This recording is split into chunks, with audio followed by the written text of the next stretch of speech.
பாருங்க ஃபர்ஸ்ட் பேஜ்ல வந்து என்னது அரசியலமைப்புனா என்ன, அதோட பணிகள் என்ன, அதோட முக்கியத்துவம் என்ன அப்படின்ற மாதிரி கொஞ்சம் கொடுத்துருக்காங்கம்மா. அதுல பெருசா எதுவுமே இருக்காது. அதனுடைய பொருள்னா என்ன, அரசியலமைப்புனா என்ன, அது எதுக்கு இது இருக்கு, அந்த மாதிரிலாம் வந்து கொடுத்துருப்பாங்க. ஜஸ்ட் நீங்க ரீட் பண்ணா போதும். நேத்து வந்து நம்ம பார்த்து முடிச்சோம் இல்லையா, அந்த பொறுத்துக்க மட்டும் லாஸ்ட் பார்க்காம விட்டுட்டோம். அதை மட்டும் பார்த்துக்கலாம். குடியுரிமை சட்டத்துக்கு எது வரும்? எதுமா வரும் குடியுரிமை சட்டம்? இயர் என்னமா? 1955 மேம். ஆமாமா, 1955 நமக்கு குடியுரிமை சட்டம் தெரிஞ்சிருச்சு. அடுத்து முகவுரைக்கு, முகவுரை யாரோடதுல இருந்து எடுத்திருக்கோம்? ஜவஹர்லால் நேரு மேம். சூப்பர்மா சூப்பர்மா. ஜவஹர்லால் நேருவினுடைய குறிக்கோள் தீர்மானம் அப்படின்றது தானே எடுத்திருக்கோம். அதனால முகவுரைக்கு ஜவஹர்லால் நேரு வருவாருன்னு ஞாபகம் வச்சுக்கோங்க. அடுத்து வந்து குறு அரசியலமைப்பு நம்ம எந்த சட்ட திருத்தத்தை சொல்லுவோம்? 42வது அரசியலமைப்பு சட்ட திருத்தம். ஆமாமா, குறு அரசியலமைப்பு அப்படின்னு சொல்லிட்டு 42வது அரசியலமைப்பு சட்ட திருத்தத்தை சொல்லுவோம். சூப்பர்மா. செம்மொழி அப்படின்றத நம்ம எது எது வரும் இது மூணுத்துல? தமிழ் மேம். சூப்பர்மா. இப்போ வந்து அவசர நிலை தேசிய அவசர நிலை அப்படின்றது எப்ப போட்டிருப்பாங்க? 1962 மேம். 62. இப்போ வந்து நமக்கு தேசிய அவசர நிலை 3 டைம் போட்டிருப்பாங்க. 62, 71, 75. ஓகேவா? இந்த லெசன் ஃபுல்லாவே முடிஞ்சிருச்சுமா. இதை நம்ம ஒரு கிளான்ஸ் பாத்துக்கலாமா, இல்ல நெக்ஸ்ட் லெசன் போயிடலாமா? உங்களுக்கு எதுனாலும் சொல்லுங்க, சீக்கிரமா சொல்லுங்க. கொஞ்சம் டைம் ஆயிட்டு இருக்குமா? ஒரு கிளான்ஸ் பாத்துக்கலாமா? Yes ma'am. ஓகேமா. நீங்க அப்படியே இன்டராக்ட் பண்ணிட்டே இருங்க. நான் கொஸ்டின் மாதிரி கேட்கறேன். நீங்க ஃபர்ஸ்ட் ஆன்சர் பண்ணீங்கன்னா அடுத்து போயிடலாம். சீக்கிரம் ஒரு 10 நிமிஷத்துல ரிவிஷன் பண்ணிடலாம். ஓகேவா? அரசியலமைப்பு அப்படின்றது ஃபர்ஸ்ட் எங்க இருந்து தோன்றி இருக்கும்? America ma'am. சூப்பர்மா. அமைச்சரவை தூதுக்குழு எப்ப வந்திருப்பாங்க? அமைச்சரவை தூதுக்குழு எப்பமா வந்திருப்பாங்க? 1946 மேம். ஆமாமா, கரெக்ட் தான். நீங்க கான்பிடென்ட்டா சொல்லுங்க. நீங்க தப்பா சொன்னாலும் நான் கரெக்ஷன் பண்ணுவேன். நீங்க அமைதியா இருந்தீங்கன்னா உங்களுக்கு தெரியுதா இல்லையானே எனக்கு தெரிய மாட்டேங்குதுமா. கொஞ்சம் ரெஸ்பாண்ட் பண்ணுங்க. ஓகேவா? Okay ma'am. ஓகேமா. அந்த ஓகேமா ஓகேமா. அரசியல் நிர்ணய சபை இருக்கு இல்லையா, அதுல எத்தனை உறுப்பினர்கள் இருப்பாங்க? 389 பேர் மேம். சூப்பர்மா. 389 பேரா? அது வந்து எங்க வந்திருக்காங்க அப்படின்றத நீங்க பாத்துக்கோங்க. 292 மாகாணம், 93 சுதேசி, பலுசிஸ்தான்ல இருந்து ஒருவர், மாகாண முதன்மை ஆணையர் சார்பில் 3 பேர். மொத்தமா 389 பேர் இருக்காங்கன்னு பாத்துட்டீங்க. இது கூட முதல் அந்த கூட்டம் வந்து எப்ப நடந்திருக்கும்? 1946 மேம். மந்த் சொல்லுங்கம்மா. மந்த்தும் டேட்டும் சொல்லுங்க. December 9 ma'am. ஆமாமா. இப்போ இதோட தற்காலிக தலைவரா யாரை போட்டிருப்பாங்க? டாக்டர் சச்சிதானந்தா சின்ஹா. ஆமாமா, சூப்பர்மா சூப்பர். சச்சிதானந்த சின்ஹா. ஆமாமா, சூப்பர். இப்போ ஓகே, டாக்டர் சச்சிதானந்த சின்ஹா இதோட துணை, அதாவது தற்காலிக தலைவரா இருக்காங்க. இவர் இறந்துருவாரு. சோ இவருக்கு அப்புறமா வந்தவர் யாரு?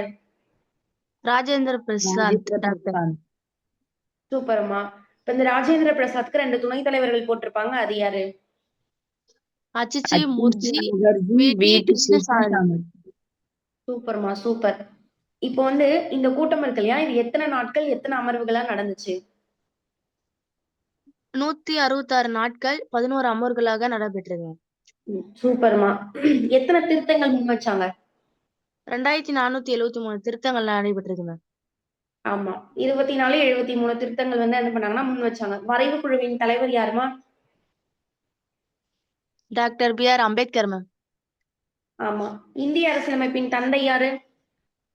டாக்டர் அம்பேத்கர் தான் மேம். சூப்பர். இப்போ நம்மளுடைய அந்த அரசியலமைப்பை நம்ம ஏத்துக்கிட்டோம் இல்லையா, அப்ப எத்தனை பாகம், எத்தனை சட்டப்பிரிவுகள், எத்தனை அட்டவணைகள் இருந்துச்சு?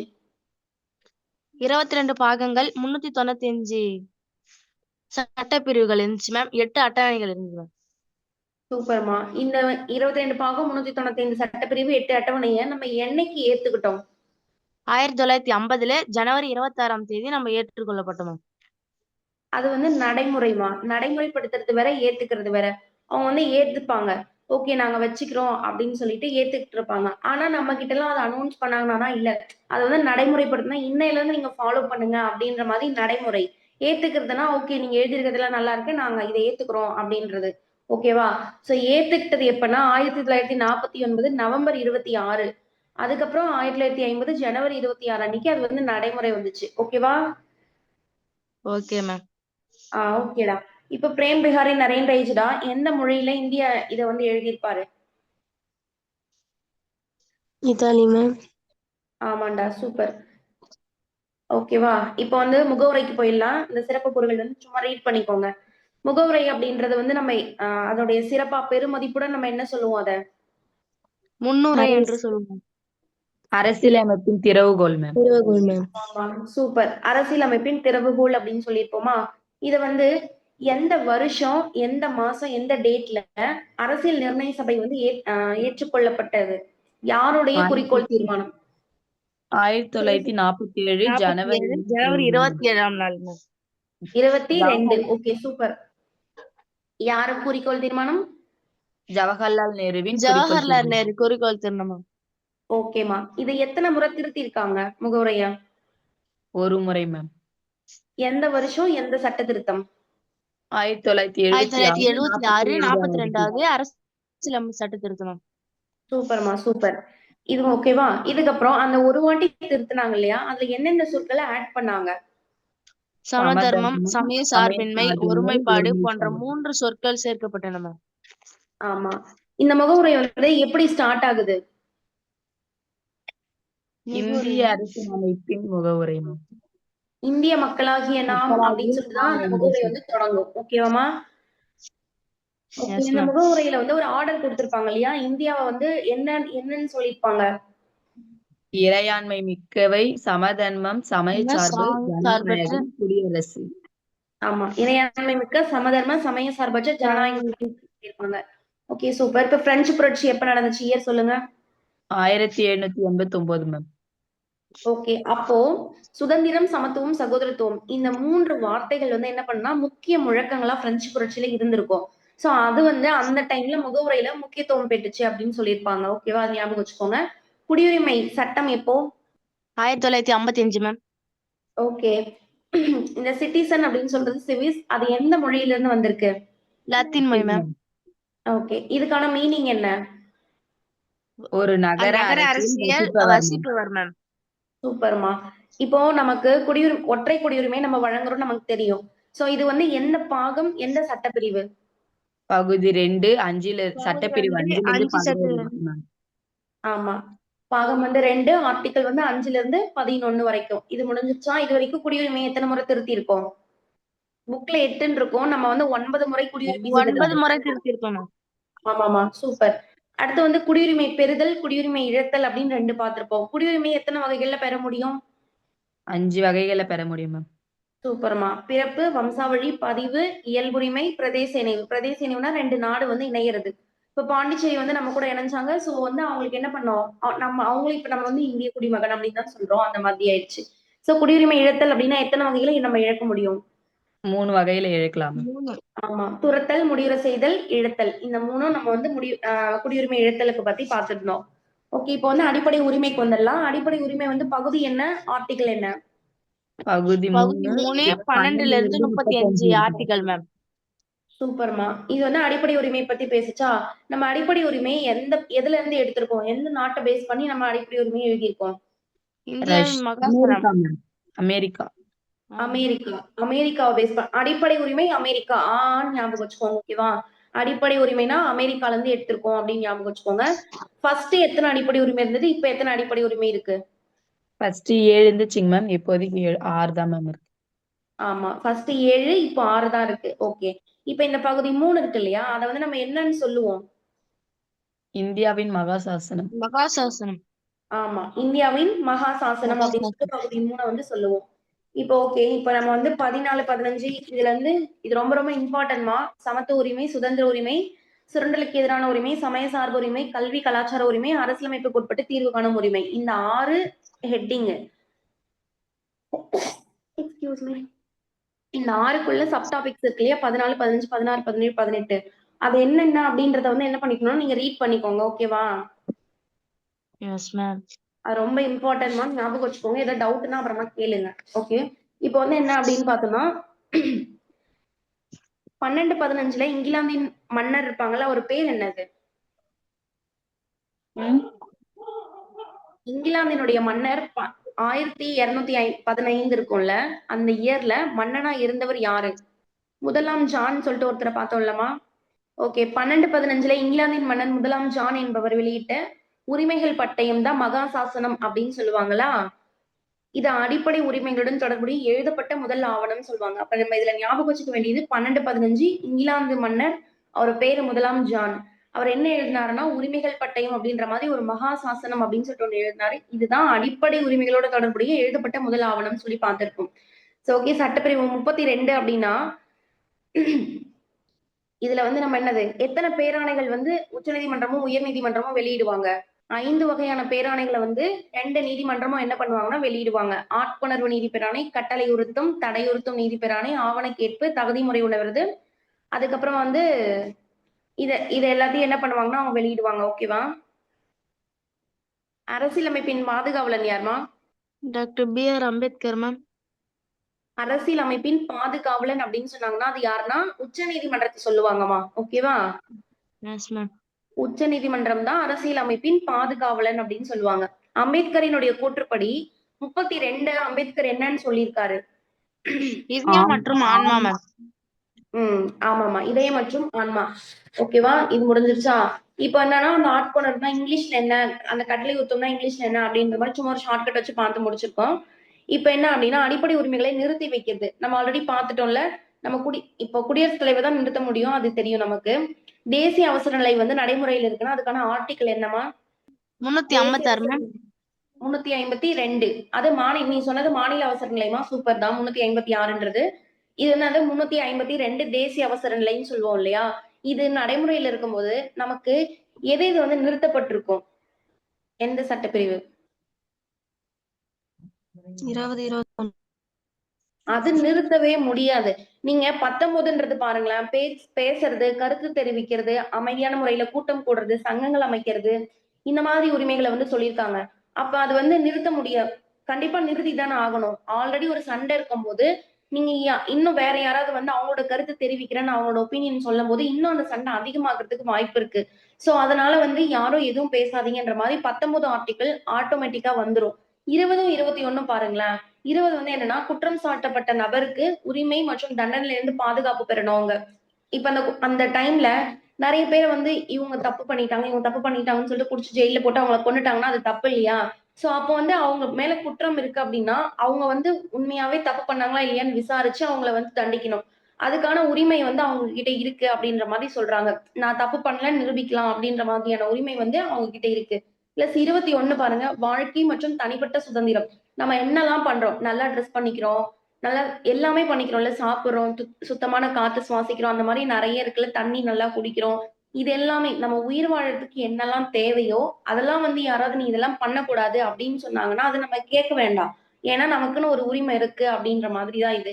இது ரெண்டுமே எப்பவுமே நிறுத்த முடியாது. இப்ப நம்ம 352 வந்து நடைமுறையில இருக்கு. நீங்க வந்து மூச்செல்லாம் விடக்கூடாது, நீங்க வெளியே வரக்கூடாது, நீங்க ட்ரெஸ் பண்ணக்கூடாது, அந்த மாதிரிலாம் சொன்னாங்கன்னா அது வந்து ஒரு அஃபென்சிவான ஸ்டேட்மெண்ட் தானே. சோ அது மாதிரி பண்ணவும் மாட்டாங்க, பண்ணவும் கூடாது. அப்படி பண்ணா அதை நம்ம கேட்க வேண்டிய அவசியமும் கிடையாது. ஓகேவா? அதுதான் பிரிவு 21 அப்படின்னா வாழ்க்கை மற்றும் தனிப்பட்ட சுதந்திரம். இதுவும் நிறுத்தவே முடியாது. 20, 21 நிறுத்த முடியாது. 19 நிறுத்திடுவாங்க. ஓகேவா? Okay ma'am. அடுத்து போலாம் டிபிஎஸ்பி, அதாவது அரசு நெறியுறுத்தும் கோட்பாடு. இதுக்கான பகுதி என்ன? பகுதி 4 36ல இருந்து 51 வரைக்கும் வந்து டிபிஎஸ்பி பத்தி சொல்லுவாங்க. ஓகேவா? அங்க 35ஓட கம்ப்ளீட் பண்ணிருப்போம் அடிப்படை உரிமையை. அதுக்கு அடுத்து வரக்கூடியது பகுதி 4 36ல இருந்து 51 வரைக்கும் நம்ம டிபிஎஸ்பி பார்ப்போம். இதை 3ஆ பிரிச்சிருப்பாங்க. சமதர்ம, காந்திய, தாராள அறிவு சார்ந்தது அப்படின்னு சொல்லிட்டு. சோ இதை நீதிமன்றத்தால கட்டாயமா வந்து செயல்படுத்த முடியாது.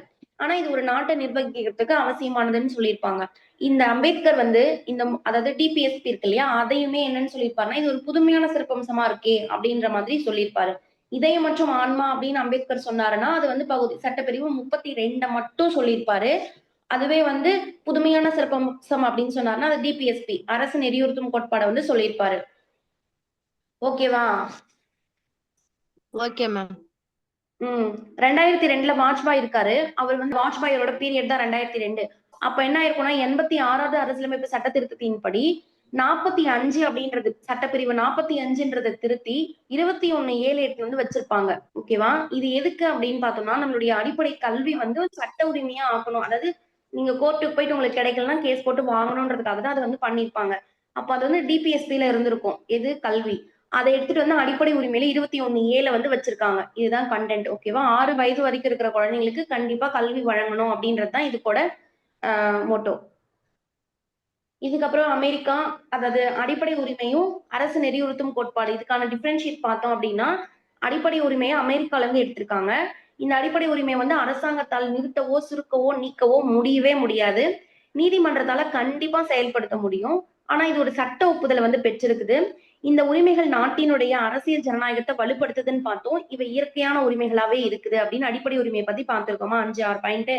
அதுவே வந்து நீங்க அரசு நெறியுறுத்தும் கோட்பாடு நான் சொல்லக்கூடிய டிபிஎஸ்பி இருக்குல்ல, அதை நீங்க போய் பாருங்களேன். அது வந்து அயர்லாந்துல இருந்து எடுத்திருக்காங்க. அதுக்கப்புறம் இது அரசுக்கு வெறும் அச்சுறுத்தல் தான். நீ இதை பண்ணுங்க அப்படின்னு மட்டும்தான் சொல்லுமே தவிர அது ரொம்ப ஸ்ட்ராங்கா சொல்ல முடியாது. அதுக்காக யார் மேலேயும் கேஸும் போட முடியாது. அதுக்கப்புறம் இது எந்த நீதிமன்றத்தாலும் அதுதான் சொல்றாங்க. இது எந்த நீதிமன்றத்தாலும் கட்டாயப்படுத்த முடியாது அப்படின்னு சொல்றாங்க. இது வந்து தார்மீக ஒப்புதலை பெற்றிருக்கு. இந்த கொள்கைகள் செயல்படுத்தும் பொழுது சமுதாயம் மற்றும் பொருளாதார ஜனநாயகம் உறுதியாகுதுன்னு சொல்றாங்க. இவை மனித உரிமைகளை பாதுகாக்க வழங்குதுன்னு சொல்லியிருக்காங்க. ஓகேவா? இந்த டிஃபரன்ஷியேட் வந்து பார்த்து வச்சுக்கோங்க. அடிப்படை கடமைனா நம்ம எங்க இருந்து எடுத்திருக்கோம்?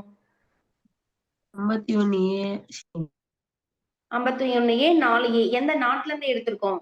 Russia ma'am. ரஷ்யா.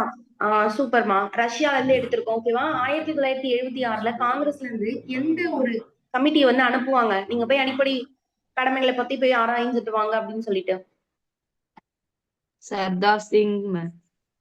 ஆமா, சர்தார் ஸ்வரன் சிங் கமிட்டி வந்து அனுப்பியிருப்பாங்க. ஓகேவா? அவங்க என்ன பண்ணிருப்பாங்கன்னா ஆமா நீங்க அடிப்படை அந்த அரசியலமைப்புல வந்து சட்ட திருத்தம் கொண்டு வாங்க, அடிப்படை கடமை செய்யுங்கன்னு சொல்லியிருப்பாங்க. 1976 42வது சட்ட திருத்தத்தின்படி நமது அரசியலமைப்புல என்ன பண்ணிருப்பாங்கன்னா அடிப்படை கடமையை ஆட் பண்ணிருப்பாங்க.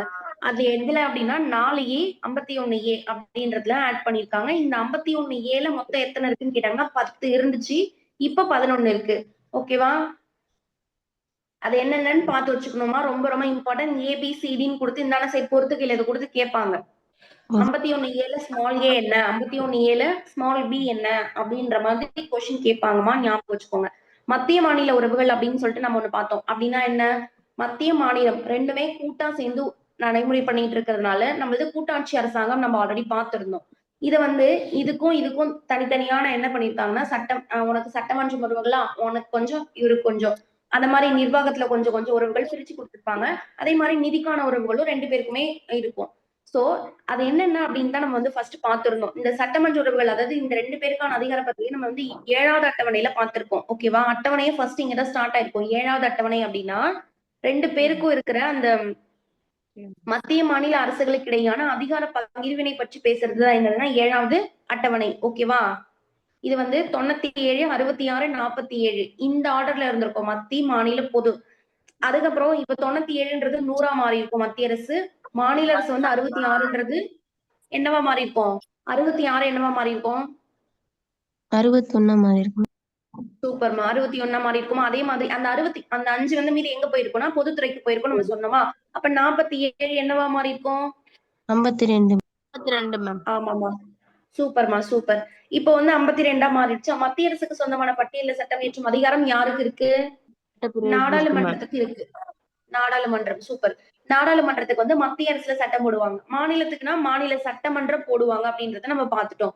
ஓகேவா? இந்த ஆர்டர் இவ்வளவுதான் முடிஞ்சிருச்சு. அந்த 5 துறைகள் மாநில பட்டியல இருந்து பொது பட்டியல் போச்சுன்னு சொன்னல. என்னது?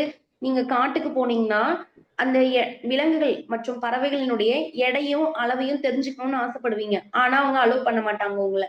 ஏன் அப்படின்னு பாத்தீங்கன்னா உச்ச நீதிமன்றம், உயர் நீதிமன்றம் தவிர மத்த நீதிமன்றங்கள்லாம் உங்களுக்கு சப்போர்ட் பண்ண மாட்டாங்க அப்படின்னு சொல்லிட்டு சொல்றாங்க. ஓகேவா? அந்த மாதிரி ஞாபகம் வச்சுக்கோங்க, ஸ்டோரி மாதிரி.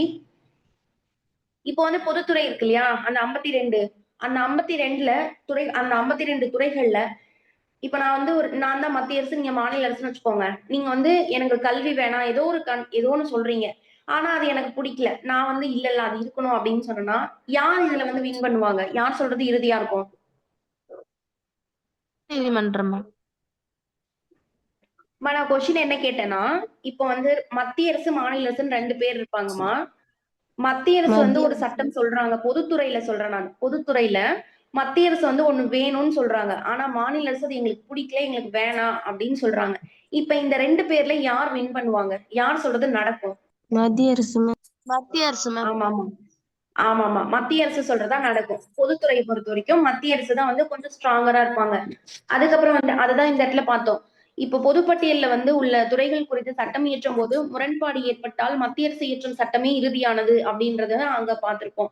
அடுத்து நிர்வாக உறவுகள் அப்படின்னு பார்த்தோம்னா மாநிலத்துல ஒரு மாநிலம் இப்ப தமிழ்நாடு இருக்குன்னா இந்த தமிழ்நாட்டுக்குள்ள மட்டும்தான் இப்ப ஆர் என் ரவியா இருக்கட்டும் இல்ல வந்து ஸ்டாலினா இருக்கட்டும் இவங்க இதுக்குள்ள மட்டும்தான் வந்து இயங்க முடியும், இதுக்குள்ள மட்டும்தான் சட்டம் போட முடியும், இதனால இதுக்குள்ள மட்டும்தான் பண்ண முடியும். அதுவே நாடாளுமன்றம்னா அப்படி கிடையாது. எல்லா இடத்துலயுமே அதுதான் வந்து பார்த்துக்கும். யாராவது ஒப்பந்தங்கள் போட்டுக்கிட்டாலும் சரி, எது உடன்படிக்கை மேற்கொண்டாலும் சரி, இப்போ வந்து அந்த அரசியலமைப்புல ஏதாவது சட்டத்திட்டம் செய்யணும் அந்த மாதிரி எல்லா அதிகாரமுமே எதுக்கு தான் இருக்கு அப்படின்னு பாத்தீங்கன்னா நாடாளுமன்றத்துக்கிட்ட தான் இருக்கு அப்படின்னு சொல்றாங்க. அதுக்கப்புறமா நம்ம இவங்களோட 2 பேரும் குறித்து மத்திய மாநில உறவுகள் குறித்து ஆராயறதுக்கு 2 நம்ம பார்த்திருக்கோம். அதுல ஃபர்ஸ்ட் இங்க பாக்ஸ்ல கொடுத்திருக்காங்க பாருங்க. 1969ல எந்த குழு போவாங்க?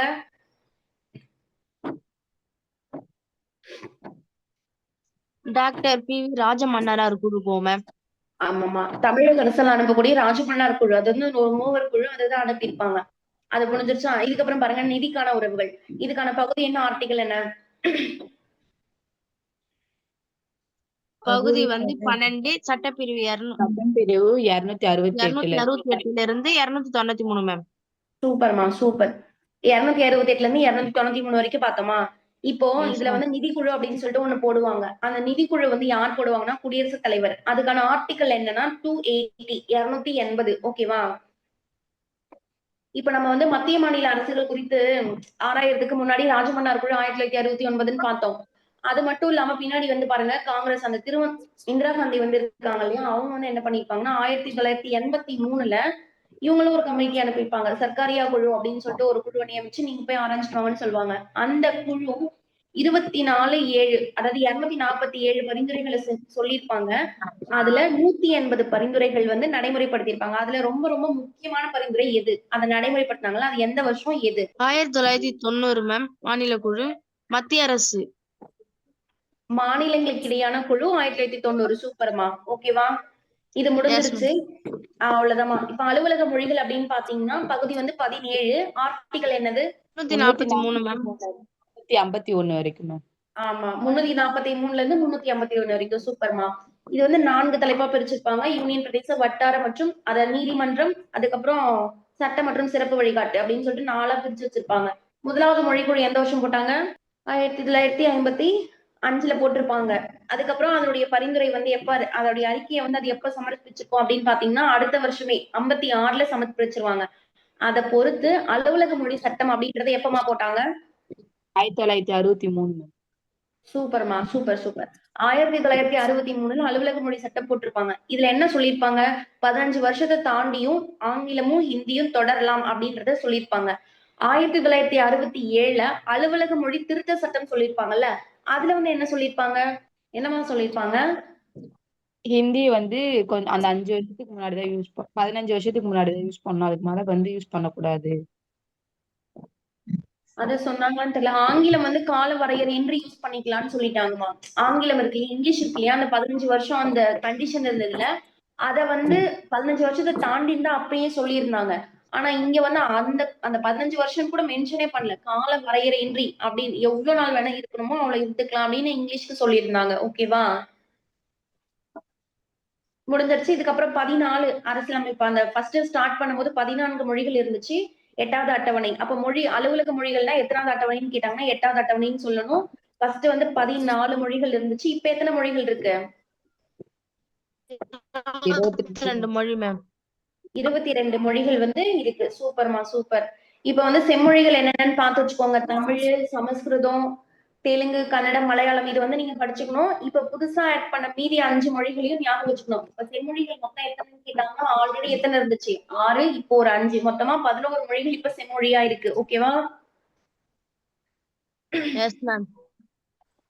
இப்போ வந்து அவசர நிலை ஏற்பாடுகள் அப்படின்னு பாத்தீங்கன்னா வச்சுக்கோ 3 அவசர நிலை இருக்கு. ஒண்ணு தேசிய அவசர நிலை, மாநில அவசர நிலை, நிதி சார்ந்த அவசர நிலை. தேசிய அவசர நிலைனா அது வந்து 352 இந்த ஆர்டிகலை ஃபர்ஸ்ட் ஞாபகம் வச்சுக்கோங்க. இதுக்கப்புறம் +4 நீங்க 2 வாட்டி ஆட் பண்ணீங்கன்னா மாநில அவசர நிலை +4 வந்து 382ல 4 கூட்டினீங்கன்னா 356 கிடைக்கும். அதுதான் என்னது தேசிய அவசர நிலை. 356 கூட 4 கூட்டினீங்கன்னா 360 கிடைக்கும். அதுதான் நிதிக்கான அவசர நிலை. சோ இந்த ஆர்டர் ஞாபகம் வச்சுக்கோங்க. தேசிய அவசர நிலைனா வெளியில இருந்து யாராவது போர் எடுத்துட்டு வந்தாங்கன்னா அது வெளிப்புற அவசர நிலைனும், உள்ளுக்குள்ளேயே கிளர்ச்சி நடந்துச்சு, உள்நாட்டிலேயே ஏதாவது போர் நடக்குது அப்படின்னா அதை வந்து ஆஹ் உள்நாட்டு அவசர நிலை அப்படின்னு சொல்லுவாங்க. இந்த அவசர நிலை இது வரைக்கும் எத்தனை வாட்டி போட்டிருக்காங்க தேசிய அவசர நிலை அப்படின்னு பாத்தீங்கன்னா 3 டைம். எப்போ 62, 71, 75 மேம். ஆமாமா 75 வரைக்கும் 3 டைம் முடிஞ்சிருச்சா. இப்போ வந்து மாநில அவசர நிலை அப்படின்னு நீங்க பாத்தீங்கன்னா மாநில அவசர நிலைக்கு ஆர்டிகல் நான் சொல்லிட்டேன் 356. இப்போ இவங்க வந்து இது எத்தனை வருஷம் மேக்சிமம் இருக்கலாம்? 3 ஆண்டு மேம். சூப்பர்மா 3 வருஷம் வந்து மேக்சிமம் இருக்கலாம். ஆனா நார்மலா 1 வருஷத்தை தாண்டி இது போக கூடாது. அப்படியும் போகுது அப்படின்னா அதுக்கு 2 ரூல்ஸ் இருக்கு. என்ன? ஒண்ணு 382 நடைமுறையில இருக்கணும். அப்படி இல்லைன்னா அந்த தேர்தல் ஆணையம் இப்ப எங்களால எலெக்ஷன் வைக்க முடியாது, அங்க சுச்சுவேஷன் சரியில்லைன்னு சொல்லிட்டு ஒரு ஸ்டேட்மெண்ட்டை கொடுக்கணும். இந்த 2 கண்டிஷனும் ஓகேவா இருந்தா மட்டும்தான், அது 2த்துல ஏதாவது ஒண்ணு அந்த மாதிரி ஏதாவது ஓகேவா இருந்தா மட்டும்தான் என்ன பண்ணுவாங்கன்னா இந்த 386 1 வருஷத்தை தாண்டியும் போக முடியும். ஓகேவா? இது முடிஞ்சிருச்சா. இது வரைக்கும் மாநில அவசர நிலை போட்டிருக்காங்கன்னா போட்டிருக்காங்க. பஞ்சாப்ல போட்டிருக்காங்க 1951. ஓகேவா? இது முடிஞ்சிருச்சு. நிதிக்கான அவசர நிலை அப்படின்னு பாத்தீங்கன்னா 360. இது வரைக்கும் இது இந்தியால போட்டது கிடையாது. அவ்வளவுதான். ஓகேவா? இது 2 மட்டும் ஞாபகம் வச்சுக்கோங்க. 360 வந்து நிதிக்கான அவசர நிலை. இது வரைக்கும் இது இந்தியால நடந்திருக்கா அப்படின்னா கிடையாது, நடந்ததே கிடையாது. ஓகேவா? இப்ப சட்ட திருத்தம் அப்படின்னு பாத்தீங்கன்னா அமெண்ட்மெண்ட் அப்படின்னு சொல்லுவாங்கம்மா. அமெண்ட்மெண்ட் அப்படின்னா மீனிங் என்னன்னா மாற்றம், மேம்பாடு, சிறு மாறுதல் அப்படின்னு சொல்லுவாங்க. சோ இப்ப வந்து இது எதுல இருக்கு? அந்த திருத்தம் பண்றது எதுல இருக்கு அப்படின்னா 20ல இருக்கு. அந்த பகுதி 20 368 ரொம்ப ரொம்ப இம்பார்ட்டன்ட். இப்ப இந்த 45 கூட 21(7) எடுத்து போய் வச்சிருக்காங்கல்ல, அதெல்லாம் கூட இந்த 368 யூஸ் பண்ணி தான் பண்ணிருப்பாங்க. ஓகேவா? இப்போ என்ன அப்படின்னா ஒரு அரசியலமைப்புல சட்ட திருத்தம் செய்வதில் பின்பற்றப்படும் வழிமுறைகள் என்னென்ன அப்படின்றத நம்ம நேத்து பார்த்திருப்போம். என்ன பார்த்தோம்? இரு அவைகளிலுமே நாடாளுமன்றத்துல மக்களவை, மாநிலங்களவைன்னு 2 அவை இருக்கும். அந்த 2 அவையிலுமே என்ன பண்ணணும்னா நம்மள வந்து நமக்கு என்ன கரெக்ஷன் தேவையோ அதை எழுதி கொடுக்கணும். ஓகேவா? அது பேர் என்னது? மசோதா. அதை வந்து என்ன பண்ணணும்? அறிமுகப்படுத்தணும்னு பார்த்தோமா.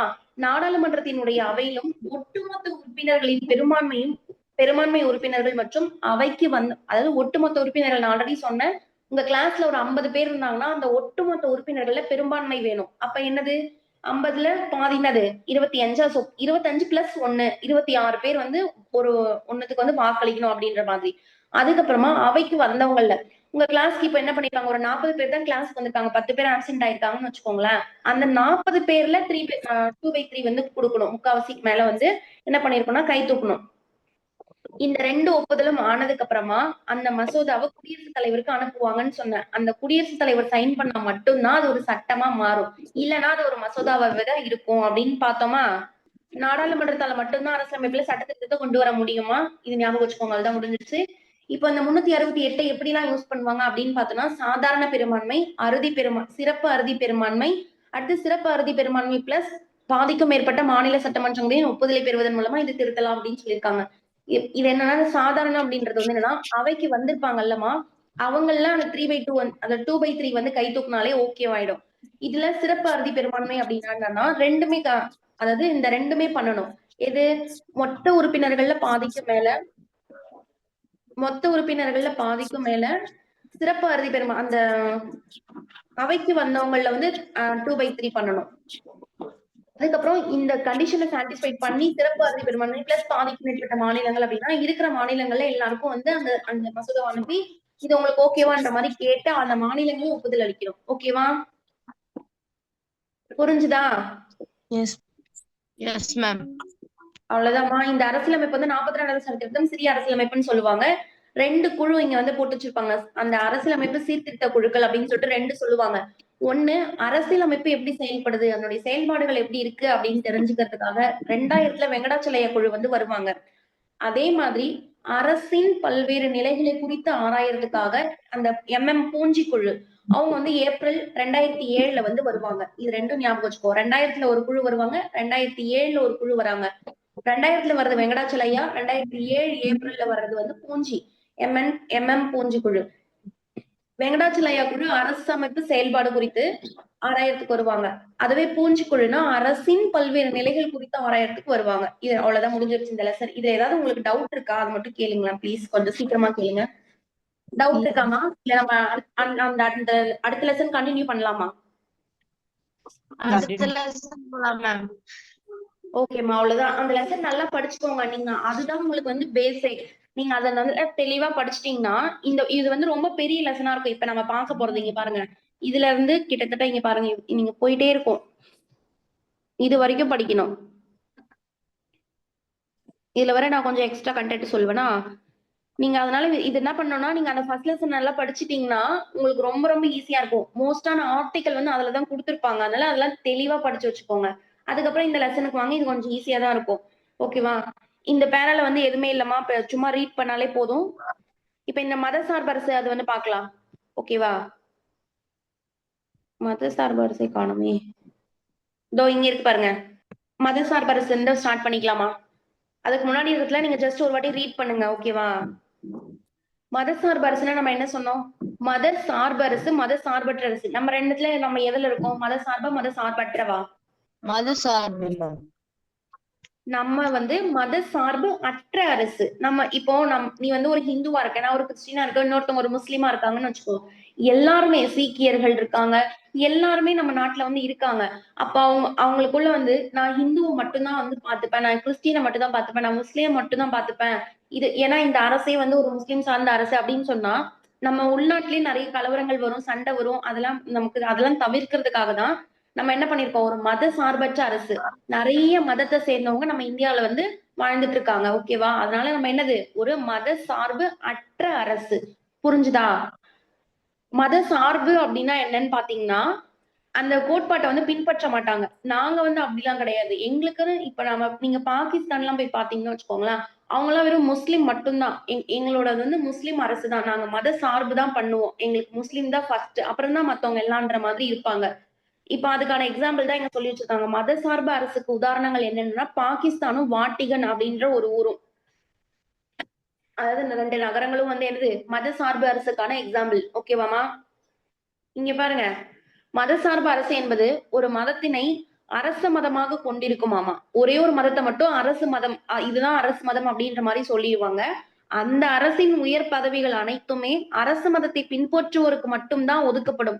இப்ப வந்து ஒருத்தவங்க முதலமைச்சர் ஆகுறாங்களா இருக்கட்டும், ஏதாவது ஒரு கல்வி அமைச்சர் ஏதோ ஒண்ணு ஆகுறாங்கன்னா, அவங்க வந்து என்னதான் இருக்கணும்? முஸ்லிமா இருக்கணும். பாகிஸ்தான் பொறுத்த வரைக்கும் அந்த மாதிரி இருக்கிறவங்க மட்டும்தான் என்ன பண்ண முடியும்னா ஆக முடியும்னு சொல்லிடுவாங்க. அதுதான் மத சார்பு அரசு அப்படின்னு சொல்றாங்க.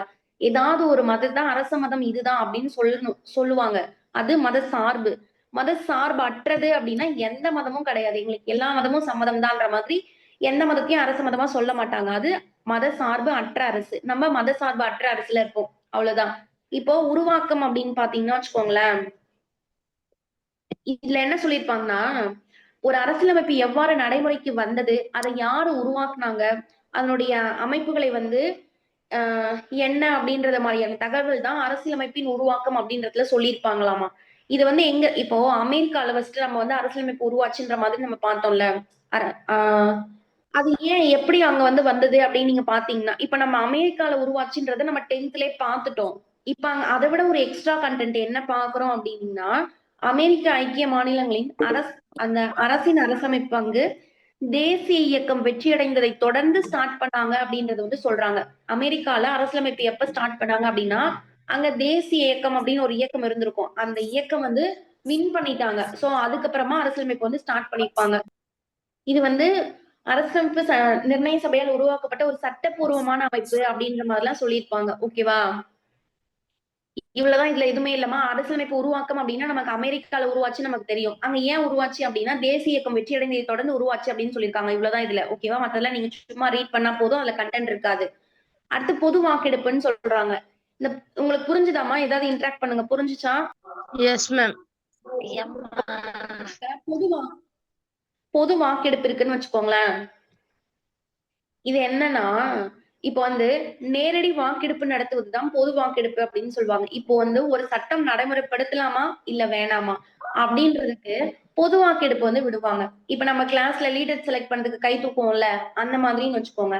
இந்த சட்டம் நல்லா இருக்கா, இது வந்து அப்படின்னு சொல்லிட்டு ஒருத்தவங்ககிட்டயும் கேட்கறது வந்து பொது வாக்கெடுப்பு விடுறது அப்படின்றது சொல்றாங்க. ஆனா இது வரைக்கும் நம்ம நாட்டுல இது நடந்திருக்கானா? நடந்தது கிடையாது. ஆனா இந்த சுவிட்சர்லாந்து அப்படின்னு வச்சுக்கோங்களேன், நேரடி மக்களாட்சிக்கு எக்ஸாம்பிள் வந்து நம்ம சுவிட்சர்லாந்துன்னு சொல்லுவோம். அந்த நாட்டுல வந்து இது வந்து நடந்துட்டு இருக்கு அப்படின்ற மாதிரி நம்ம இந்த பேரால வந்து பார்க்க போறோம். ஓகேவா? ஜஸ்ட் ரீட் பண்ற கேட்டுக்கோங்க. சட்டமன்றங்களின் மக்கள் பிரதிநிதிகளால் விவாதிக்கப்பட்டு நிறைவேற்றப்படுவதற்கு மாறாக இப்ப நம்ம என்ன பண்றோம்? மக்கள் பிரதிநிதிகள், அதாவது மக்களால தேர்ந்தெடுக்கப்பட்ட நமக்கு பதிலாக இப்ப நம்ம எல்லாம் எலெக்ஷன்ல வந்து ஓட்டு போட்டுதான் என்ன பண்ணிருக்கோம்? ஒரு தலைவரை வந்து தேர்ந்தெடுத்து அங்க சட்டமன்றத்துக்கு வந்து அனுப்பி வச்சிருக்கோம். அப்ப என்ன பண்ணுவாங்க? நம்மளால தேர்ந்தெடுக்கப்பட்ட ஒருத்தவங்க போயிட்டு ஒரு முடிவு பண்ணுவாங்க. இது வேணும், இது வேணாம் அப்படின்னு சொல்லிட்டு. அது என்ன? அதுக்கு பதிலா அந்த மாதிரி நம்ம தேர்ந்தெடுத்து அனுப்பின பிரதிநிதிகள் வந்து முடிவுக்கு பண்றதுக்கு பதிலா நம்மளே முடிவு பண்றதுதான் அந்த பொது வாக்கெடுப்பு, நேரடி மக்களாட்சின்றதுக்குலாம் எக்ஸாம்பிளா வரும். ஒன்று அல்லது பல கேள்விகளின் தொகுப்பின் மீது அந்த வாக்காளர்களின் ஒப்புதலை பெற நேரடி வாக்கெடுப்பு நடத்தப்படுவது பொது வாக்கெடுப்பாகும். அரசின் ஒரு தரப்பால் கேள்விக்குட்படுத்தப்படும் நெறிசார் சிக்கல்கள் குறித்து முடிவெடுப்பதற்கும் தனிநபர்கள் முடிவெடுத்துக் கொள்ள விட்டுவிடுவதே சிறந்தது என நினைக்கும் உள்ளூர் சிக்கல்கள் குறித்தும் பொது வாக்கெடுப்பு முறை பயன்படுத்தப்படுவதுண்டு. ஒரு சட்டப்பூர்வ ஏற்பாடாகவும் தனிநபருக்கு பொதுமக்களுக்கு அளிக்கும் அங்கீகாரமாகவும் முழு அதிகாரம் வழங்கப்படுவதற்கு ஒப்புதலாகவும் பொது வாக்கெடுப்பு பார்க்கப்படுகிறதுன்னு சொல்லியிருக்காங்க. இந்திய அரசியலமைப்பு வலது பின்னர் கொண்டு வரப்பட்ட திருத்தங்களின் ஒன்று கூட இதுவரை பொது வாக்கெடுப்பு வந்து விடப்பட்டதே கிடையாது. நீங்க பொது வாக்கெடுப்புனா எல்லாத்தையும் போய் கேட்பாங்க அப்படின்னு மட்டும் ஞாபகம் வச்சுக்கோங்க. சோ அதை இது வரைக்கும் இந்தியால பண்ணிருக்காங்களான்னா பண்ணது கிடையாது. அது மட்டும் போதும். இதை எங்கேயாவது பண்ணிருக்காங்கன்னா ஆமா பண்றாங்க. எங்க அப்படின்னு பார்த்தோம்னா இதனை பொறுத்த மட்டில் அரிய சுவிட்சர்லாந்து அப்படின்ற நாட்டின் பொது வாக்கெடுப்பினை வந்து ஆய்வது பயனுள்ளதாக அமையும் அப்படின்னு சொல்றாங்க. சுவிட்சர்லாந்துல வந்து இதை வந்து பண்ணிட்டு இருக்காங்க. ஓகேவாமா? அடுத்து போலாமா? ஒரு அரசமைப்பின் அம்சங்கள் அப்படின்னு சொல்லிட்டு கொஞ்சம் கொடுத்திருப்பாங்க. அதுல எல்லாம் எதுவுமே இல்ல. அடுத்து வந்து என்ன? அரசியலமைப்பின் அம்சங்கள்ல எதுவும் சொல்லிட்டுன்னா இந்தியாவில் வந்து மத சார்பின்மை அப்படின்னு ஒரு பேரா இருக்கு பாருங்களேன். மத சார்பின்மை இது வந்து அது நம்ம ஆல்ரெடி பார்த்துட்டோம். இந்தியாவில நம்ம மத சார்பின்மை தான் பின்பற்றிட்டு இருக்கோம். இந்திய அரசியலமைப்பின் 42வது சட்ட திருத்தம் நம்ம 1976 42வது சட்ட திருத்தம் பார்த்தோம்ல. சோ இதன்படி முகவுரையில வந்து இறையாண்மை கொண்ட குடியரசு அப்படின்னு மட்டும்தான் இருந்திருக்குமாமா. இப்பதான் அந்த 42வது சட்ட திருத்தத்தை யூஸ் பண்ணிதான் என்ன பண்ணிருப்பாங்க? இறையாண்மை கொண்ட சமதர்ம சமய சார்பற்ற மக்களாட்சி குடியரசு அப்படின்னு சொல்லிட்டு அதை வந்து இன்க்ரீஸ் ஆச்சாமா. அப்ப முன்னாடி எவ்வளவுதான் இருந்தது? இறையாண்மை பிளஸ் குடியரசு இது ரெண்டு தான் இருந்துச்சு. 42வது சட்ட திருத்தத்தை யூஸ் பண்ணிதான் என்ன பண்ணிருக்காங்க? சமதர்ம சமய சார்பற்ற மக்களாட்சி இது மூணுத்தையும் ஆட் பண்ணிருக்காங்க. ஓகேவாமா? நாட்டின் ஒற்றுமை என்ற சொற்றொடரை நாட்டின் ஒற்றுமை அப்படின்றத நாட்டின் ஒற்றுமை மற்றும் ஒருமைப்பாடு அப்படின்னு சொல்லிட்டு இந்த 42வது சட்ட திருத்தம் என்ன பண்ணிருக்காங்கன்னா விரிவுபடுத்தியிருக்காங்களாமா. ஒற்றுமை மற்றும் ஒருமைப்பாடு அப்படின்னு சொல்லிட்டு விரிவுபடுத்தியிருக்காங்க. புரிஞ்சுதா? இதுல என்னன்னா நீங்க அங்க படிச்சதேதாம்மா கொஞ்சம் எக்ஸ்ட்ரா கொடுப்பாங்க. ஓகேவா? நம்ம அங்க வந்து இறையாண்மை கொண்ட சமதர்ம சமய சார்பற்ற மக்களாட்சி குடியரசு அப்படின்றத பார்த்தோம். 1976 42வது சட்ட திருத்தமும் நமக்கு தெரிஞ்சதுதான். ஓகேவா? இதுல இந்த இறையாண்மை குடியரசு மட்டும்தான் ஸ்டார்டிங்ல வந்து இருந்துச்சாமா. அதுல மீதி இருக்க 3 இருக்குல்ல, சமதர்ம மத சார்பின்மை மக்களாட்சி, இந்த மூணுத்தையும் இந்த சட்ட திருத்தத்தின் மூலயமா தான் இணைச்சாங்கன்னு சொல்றாங்க. அது மட்டும் இல்ல, நாட்டின் ஒற்றுமை மட்டும்தான் முன்னாடி இருந்துச்சு. அத வந்து நாட்டின் ஒற்றுமை மற்றும் ஒருமைப்பாடு அப்படின்னு சொல்லிட்டு விரிவுபடுத்தி இருக்காங்கன்னு சொல்றாங்கம்மா. இந்த 2 கரெக்ஷன் இதுல வந்து பண்ணிருக்காங்கன்னு சொல்றாங்க. அதுக்கப்புறம் மத சார்பின்மை, சமதர்மம் ஆகிய சொற்கள் அரசமைப்பினுடைய ஒரு பிரிக்க முடியாத நெறி என்பதை வலியுறுத்தும் வகையில் தான் முன்னாள் பிரதமர் இந்திரா காந்தி 1976 தேசிய அவசர நிலை வந்து காலத்தின் 42வது சட்ட திருத்தத்தை வந்து கொண்டு வந்தாங்க அப்படின்னு சொல்றாங்க. இந்த 1976 42வது சட்ட திருத்தம் நம்ம பாக்குறோம்ல. இதை யார் போட்டாங்க, யாரோட பீரியட்ல வந்துச்சு அப்படின்னு நீங்க பாத்தீங்கன்னா இந்திரா காந்தியோட பீரியட்ல தான் வந்தது. புரிஞ்சுதா? அடுத்து பாருங்கம்மா. அதுக்கு அடுத்து இருக்க பேரால வந்து ஒண்ணுமே இல்லை. தனிநபர் அல்லது ஒற்றை நிறுவனத்திற்கும் அனைத்து அதிகாரங்களும் குவிக்கப்பட்டால் தவறாக பயன்படுத்திட வழியேற்றப்படும் என்பதனால் ஒரு சிறந்த அரசமைப்பு அதிகாரங்களை தனிநபரிடமோ ஒற்றை நிறுவனத்திடமோ குவிக்கப்படுவதில்லை. இதனையொட்டி பல அமைப்புகளுடன் பகிர்ந்து கொள்ளவும் வகையில் பிரித்து வழங்கப்பட்ட சமநிலைப்படுத்தும் முறை வந்து பின்பற்றப்படுகிறது அப்படின்னு சொல்றாங்க. இப்ப வந்து இங்க இருக்கிற எல்லாமே நான் தான் பாத்துக்க போறேன் அப்படின்னும் போது எனக்கு வந்து கொஞ்சம் தலகணம் வரும், நான் யாரையும் மதிக்க மாட்டேன், அந்த மாதிரி எல்லாம் இருக்கும் இல்லையா? சோ அந்த மாதிரி இல்லாம நிறைய ஊழல் நடக்கும், எல்லாமே நான் மட்டும்தான் அப்படின்னும் போது சோ இதெல்லாம் தவிர்க்கிறதுக்காக தான் என்ன பண்ணிருப்பாங்கன்னா மத்திய மாநிலம் கூட்டா இருக்காங்க. இன்னும் வந்து ஒன்னோட ஒன்று இன்டர் கனெக்டடா இருப்பாங்க. யாருமே எதுலையும் தப்பு பண்ணிட முடியாதுன்ற மாதிரி வந்து இருப்பாங்க. அப்படின்றதான் அந்த பேரால வந்து சொல்லியிருக்காங்க. அதுக்கப்புறம் வந்து என்ன அப்படின்னு பார்த்தோம்னா, இந்திய அரசியலமைப்பு அதிகாரங்களை வந்து சட்டமன்றம், நிர்வாகம், நீதித்துறை அப்படின்னு சொல்லிட்டு 3ஆ பிரிச்சு வச்சிருப்பாங்க. ஒரு கிடைமட்டமா சட்டமன்றம், நிர்வாகம், நீதித்துறை. இது 3மே ஒண்ணோட ஒண்ணு இன்டர் கனெக்டடா இருக்கும். இப்போ வந்து சட்டமன்றத்துல வந்து நம்ம சட்டமன்றத்துல தான் என்ன பண்ணுவாங்கன்னா, சட்டம் போட்டுட்டு இருப்பாங்களா? சோ நாடாளுமன்றம் அங்கதானே இருக்கு. இப்போ இவங்க ஏதாவது ஒரு சட்டத்த வந்து 360 யூஸ் பண்ணி ஏதாவது ஒண்ணு இது புதுசா போட்டாலும் சரி, இல்ல அதுல இருந்து நீக்கினாலும் சரி, அது ஒருவேளை தப்பானதா இருந்துச்சு, இல்ல வந்து அது தேவையில்லாததா இருக்குது, அப்படி இல்லைன்னா அரசியலமைப்புல அடிப்படை உரிமைக்கு வந்து பாதிப்பு உள்ளாக்குறதா இருக்குது அப்படின்னு ஏதாவது ஒரு ரீசன் அவங்க கண்டுபிடிச்சாங்கன்னா, உடனே என்ன பண்ணிருவாங்கன்னா, நீதித்துறை வந்து இது தப்பு அப்படின்னு சொல்லிட்டு நீதி சீராய்வு பண்ணி அதை வந்து கேன்சல் பண்ணி விட்டுருவாங்க. அந்த அதிகாரம் வந்து நீதித்துறைக்கு இருக்கு. சோ அப்ப வந்து எனக்கு தான் எல்லாம் இருக்கு 368 நான் மட்டும் தான் யூஸ் பண்ண முடியும்னு அரசியலமைப்புல இஷ்டத்துக்கு அவங்க என்ன பண்ண முடியாது, கரெக்ஷன்ஸ் கொண்டு வரவே முடியாது. புரியுதாமா? ஏன்னா நீதித்துறை சுதந்திரமானதா இருக்கிறதுனால அவங்க என்ன பண்ணுவாங்கன்னா வந்து கொஸ்டின் கேட்பாங்க, நீங்க எப்படி இதை கொண்டு வரலாம் அப்படின்னு சொல்லிட்டு நீதி சீராய்வு பண்ணுவாங்க. பண்ணி அது ஒருவேளை உண்மையாவே அரசியலமைப்புக்கு வந்து எதிரானதா இருந்துச்சு, அடிப்படை உரிமைக்கு முக்கியமா எதிரானதா இருந்ததுன்னா அதை ஆட்டோமேட்டிக்கா என்ன பண்ணிடுவாங்கன்னா கேன்சல் பண்ணி விட்டுருவாங்க. அவ்வளவுதான். அடுத்து வந்து என்னன்னாக்கா, இது வந்து ஒரு கிடைமட்டமா வந்து பகிர்ந்து கொடுத்திருக்காங்கன்னு சொல்றாங்க. இதன் மூலம் எந்த ஒரு நிறுவனமும் பிறழ்வது தடுக்கப்படுவதுடன் அதன் வெற்றியையும் நிலைத்த தன்மையையும் விரிவுபடுத்துகிறது. இந்திய அரசியலமைப்பு அதிக இறுக்கமான தன்மை கொண்டதும் இல்லை, அதிக நெகிழ்வுத்தன்மை கொண்டதும் கிடையாது அப்படின்னு சொல்றாங்க. சோ அடிப்படை உரிமை அமைப்பு மற்றும் அதில் மேற்கொள்ளப்பட்ட திருத்தங்கள் இதன் மூலம் வந்து வெளிப்படுது அப்படின்றாங்க. இப்ப இது வரைக்கும் கரெக்ஷன்ஸ் பண்ணிருப்பாங்கல்ல, அதை வச்சுதான் என்ன சொல்றாங்கன்னா, இது அதிகமான நெகிழ்வுத்தன்மை கொண்டதும் கிடையாது, ரொம்ப நெகிழாத்தன்மை கொண்டதும் கிடையாது அப்படின்ற மாதிரி வந்து சொல்லுவாங்க. ரொம்ப எமர்ஜென்சி சுச்சுவேஷன். இப்ப நமக்கெல்லாம் வந்து 69% வந்து ரிசர்வேஷன் இருக்கு தமிழ்நாட்டுல மட்டும்தான். ஆனா நமக்கு என்னன்னா 50% மேல ரிசர்வேஷன் வந்து கொடுக்க கூடாதுன்னு சொல்லிட்டு உச்சநீதிமன்றம் சட்டம் போட்டிருக்காங்க. சோ அந்த டைம்ல வந்து ஜெயலலிதா இருந்திருப்பாங்க. அவங்க என்ன பண்ணிருப்பாங்கன்னா, போய் உடனே சட்ட திருத்தம் பண்ணி நம்மளோட வந்து சேஃபா வந்து ஒரு அட்டவணையில போய் வச்சுட்டு வந்திருப்பாங்க. சோ இந்த மாதிரியான சில சட்ட திருத்தங்கள் வந்து நமக்கு பண்ண முடியும். அதுவே வந்து சும்மா சும்மா பண்ணிக்கிட்டே இருக்காங்கன்னா, ஃபார் எக்ஸாம்பிளுக்கு இந்த இந்திரா காந்தியே வந்து என்ன பண்ணிருப்பாங்கன்னா, அடிக்கடி சட்ட திருத்தம் பண்ணிருப்பாங்க. டிபிஎஸ்பில நிறைய வந்து ஆட் பண்ணிட்டே இருப்பாங்க. நம்ம டிபிஎஸ்பி தனியா படிப்போம். அப்ப நான் சொல்றேன். அந்த மாதிரி ஆட் பண்ணும்போது உச்சநீதிமன்றம் என்ன பண்ணுவாங்கன்னா வந்து, நீங்க பண்றது தப்பு, இந்த மாதிரி பண்ணக்கூடாது, அடிப்படை உரிமை தான் முக்கியம்ன்ற மாதிரி என்ன பண்ணிருப்பாங்கன்னா பேசி அதெல்லாம் கேன்சல் பண்ணி விட்டுருவாங்க.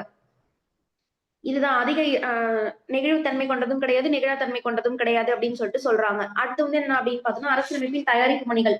இதோட இன்னைக்கு இந்த கிளாஸ் முடிஞ்சிரும். ஏன்னா உருவாக்கம்லாம் நாளைக்கு தான் பார்க்க முடியுமா? இப்பயே பாருங்க 5:51 ஆயிடுச்சு. ஓகேவா?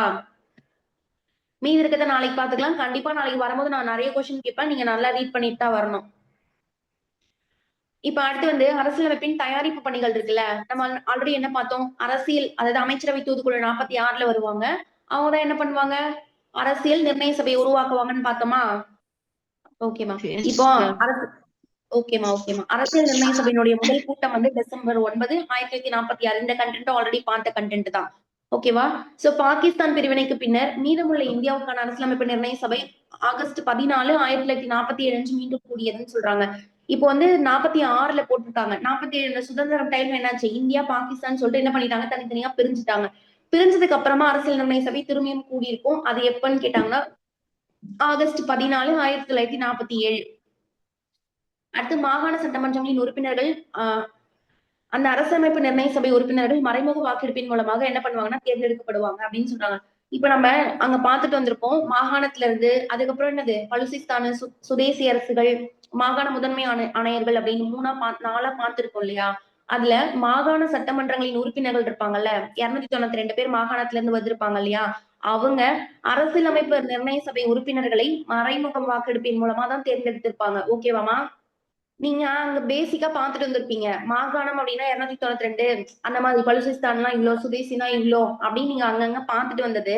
இங்க வந்து அவங்க எப்படி வராங்க, அந்த 292 பேர் எங்க இருந்து வராங்க, அவங்களை எப்படி நம்ம தேர்ந்தெடுக்கிறோம்ன்றத நம்ம இங்க பார்ப்போம். அந்த மாகாணத்துல இருந்து வர 292 பேரும் மறைமுக வாக்கெடுப்பின் மூலமா தான் தேர்ந்தெடுக்கப்படுறாங்கன்னு சொல்றாங்க. அடுத்து வந்து என்னன்னாக்கா, கேபினெட் கமிஷன் அப்படின்னு சொல்றாங்க. கேபினெட் அமைச்சரகம், அமைச்சரவை தூதுக்குழு இருக்காங்களா, அவங்க கேபினெட் என அழைக்கப்பட்ட பிரதானிய அமைச்சரவை குழு முன்மொழிந்த திட்ட ஆங்கிலேய அரசின் அடிப்படையில் அரசமைப்பு நிர்ணய சபை உறுப்பினர்களின் வரிசை வந்து அமைஞ்சிருக்கு அப்படின்னு சொல்றாங்க. சோ நம்ம வந்து அங்க வரைவு குழுன்னு ஒண்ணு பார்த்திருப்போம் இல்லையா? அதுல இருக்க உறுப்பினர்கள் வந்து இங்க கொடுத்து வச்சிருக்காங்க. இதுல வந்து சில மாறுதல்கள் இருக்கு. அதை நம்ம புதுசுல எடிஷன்ல பாத்துக்கலாம். பிப்ரவரி 1948 இது வந்து மாதவராவ், அதுக்கப்புறம் சையத் முகமது சாதுல்லா, டாக்டர் அம்பேத்கர், அல்லாடி கிருஷ்ணசாமி, அப்புறம் வந்து பி.என். ராவு, அடுத்து வந்து முகர்ஜி, அப்புறம் ஜூல் கிருஷ்ண கண்ணா, தேவ், அப்புறமா வந்து கேவல் கிருஷ்ணா அப்படின்னு சொல்லிட்டு நிறைய பேர் இருக்காங்க. இதுல இந்த இந்த ஜூவல் கிஷோர் கண்ணாலாம் இப்பெல்லாம் இல்ல. அப்புறம் கேவல் கிருஷ்ணாலாம் இந்த இப்ப குடுக்கறதுல வந்து இந்த பேர்லாம் வந்து குடுக்க மாட்டேன்றாங்க. அது ஏன்னு தெரியல. இதுல கொஞ்சம் மாறுதல் இருக்கு. நம்ம அதுக்கப்புறமா பார்த்துக்கலாம். அன்றைய மாகாணங்கள் வந்து சுதேசி அரசுகள் அல்லது அந்த அரசுகளின் குழுக்களில் இருந்து அதன் மக்கள் தொகைக்கு ஏற்றபடி என்ன பண்ணாங்கன்னா 10,00,000க்கு ஒருத்தர் அப்படின்ற மாதிரிதான் அந்த 292 பேர் நம்ம பார்த்தோம்ல, அவங்க மறைமுக தேர்தல் தான். அவங்களை எப்படி 292 பேர்னு செலக்ட் பண்ணாங்க அப்படின்னா 10,00,000 மக்களுக்கு ஒருத்தர் அப்படின்ற மாதிரி வந்து செலக்ட் பண்ணிருக்காங்களாமா. இதையும் ஞாபகம் வச்சுக்கோங்கன்னா 10,00,000 பேருக்கு ஒருத்தர் அப்படின்ற மாதிரி மாகாணத்துல இருந்து செலக்ட் பண்ணிருக்காங்க. இதன்படிதான் மாகாணத்துல இருந்து 292 உறுப்பினர்கள், சுதேசி அரசிடமிருந்து 93 உறுப்பினர்கள் தேர்ந்தெடுக்கப்பட்டிருக்காங்க. ஒவ்வொரு மாகாணத்திற்கும் 3 முதன்மை சமுதாயங்களா இருப்பாங்க இல்லையா? இப்ப மாகாணம்னா அந்த டைம்ல 3 மாகாணம் தான் இருந்திருக்கும். ஒண்ணு சென்னை, அப்புறம் வந்து மும்பை, கல்கத்தா நினைக்கிறேன். 3 மாகாணங்கள் இருந்திருக்கும். எனக்கு கரெக்டா தெரியல. அத நான் பார்த்துட்டு வேணா சொல்றேன். சோ அந்த 3 மாகாணங்கள் தான் இருந்திருக்கும் அப்போதைக்கு. அப்ப அந்த ஒவ்வொரு மாகாணத்திலயும் 3 முதன்மையான சமுதாயங்கள் இருந்திருப்பாங்க. அது யாருன்னு நீங்க பாத்தீங்கன்னா, இந்து, முஸ்லிம், சீக்கியர். இந்த 3 பேர் இருப்பாங்க. அதுதான் நாங்க எப்படி பார்த்தோம்? மாகாண முதன்மை ஆணையர்கள் சார்புல அப்படின்னு பார்த்திருப்போம். அந்த முதன்மை ஆணையர்கள் யாருன்னா, இந்து, முஸ்லிம், சீக்கியர் அப்படின்னு சொல்றாங்க. இந்த சமுதாயத்து மக்கள் தொகை விகிதத்துல இடஒதுக்கீடு வந்து கொடுத்திருக்காங்கன்னு சொல்றாங்க. இந்த உறுப்பினர்கள் அந்தந்த மாகாணத்திற்கு மாற்றத்தக்க வாக்கு ஒதுக்கப்பட்ட எண்ணிக்கையின்படி ஒற்றை மாற்று வாக்கு அடிப்படை, அதாவது விகிதாச்சார பிரதிநிதித்துவம் இப்படின்னு சொன்னாலே அது மறைமுக தேர்தல் ஞாபகம் வச்சுக்கோங்க. ஒற்றை மாற்று வாக்கு அடிப்படையிலான விகிதாச்சார பிரதிநிதித்துவ முறையில் தேர்ந்தெடுக்கப்பட்டாங்க அப்படின்னாலே அது அப்படிதான். அதாவது மறைமுக தேர்தல்னு அர்த்தம். சுதேச அரசுகள் தங்கள் பதிவில் இருந்து உறுப்பினர்களை மக்கள் தொகை விகிதத்திற்கு ஏற்ப தாங்களே வந்து தேர்வு செஞ்சாங்க அப்படின்னு சொல்றாங்க. சுதேசி எத்தனை பேரு? 93 பேர் பார்த்தோமா? அந்த 93 பேரும் அவங்களே செலக்ட் பண்ணி அனுப்பிச்சிருவாங்க. இவங்க போலாம் அப்படின்ற மாதிரி என்ன பண்ணுவாங்கன்னா செலக்ட் பண்ணி அனுப்பிச்சிருவாங்க. இவ்வளவுதான். இதுல உங்களுக்கு ஏதாவது டவுட் இருக்கா? இதுல நம்ம பார்த்த வரைக்குமே நம்ம ஆல்ரெடி தெரிஞ்ச கண்டென்ட், ஆனா கூட கொஞ்சம் எக்ஸ்ட்ரா பார்த்திருக்கோம். இதுல உங்களுக்கு ஏதாவது டவுட் இருந்தா நீங்க ஜஸ்ட் ஒரு வாட்டி ரீட் பண்ணுங்க. இப்ப நம்ம எது வரைக்கும் பார்த்திருக்கோம் அப்படின்னு நீங்க பாத்தீங்கன்னா, அரசியலமைப்பின் தயாரிப்பு பணிகள் வந்து கம்ப்ளீட் பண்ணிருக்கோம். நாளைக்கு அரசியல் நிர்ணய சபையினுடைய உருவாக்கம் இதுல இருந்து ஸ்டார்ட் பண்ணுவோம். சோ நீங்க வரும்போது நாளைக்கு முடிச்சதை நல்லா மனப்பாடம் பண்ணிக்கோங்க. முடிக்காததை ஜஸ்ட் ரீட் பண்ணிட்டு வாங்க. நான் கேட்கும் போது என் கூட இன்டராக்ட் பண்ணுங்க. அப்பதான் கிளாஸ் கொஞ்சம் ஃபாஸ்டா போகும்.